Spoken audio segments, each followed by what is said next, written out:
তাদের আগে ভক্ত বন্ধুরা এই দেখো রাধা অষ্টমীর জন্য আমি রাধা মাধবকে আগে স্নান করাচ্ছি। এখানে দই, ঘি, মধু দিয়ে সব কিছু দিয়ে আগে করে নিলাম, অভিষেক করাচ্ছি আমার রাধা মাধবকে। ও তারপরে আমি একটু দুধ দিয়ে দিলাম, ফুল দিয়ে দুধ দিয়ে চান করিয়ে এবার আমি স্নান করে দিলাম। দিয়ে এবার আমার গোপুসোনাদেরকেও চান করে দিয়েছি একসঙ্গে। কারণ আজকে তো শুধু রাধা অষ্টমী না, আমার গোপুসোনাদেরকেও তো সাজাতে হবে। তারপরে আমি রাধারানীকে সিঙ্গার করে দিলাম, একটা পিঙ্ক কালারের ড্রেসই পরিয়েছি আজকে।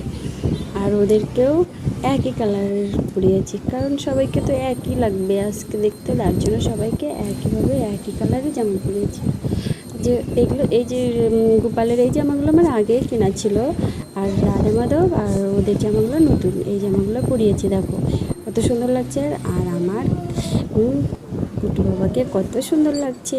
তারপরে দেখো আমি লুচি, সুজি, বড়া একটু অল্প আয়োজন করেছি, কারণ একা একা পারছি না, ছেলেকে নিয়ে একা একা এক হাতে সব কিছু করেছি। তারপরে আমি হাঁটুটা ফুটিয়ে নিয়ে আমি অষ্টমী পূজা করছি। তারপরে আমি একটু আরতি করে নিলাম, করে নিয়ে তারপরে ভগবানের উদ্দেশ্যে আমি প্রদীপ খেলাম। তারপরে আমি প্রণাম করে নিলাম। সব শেষে আমি প্রণাম করে আমার হলো সম্পূর্ণ।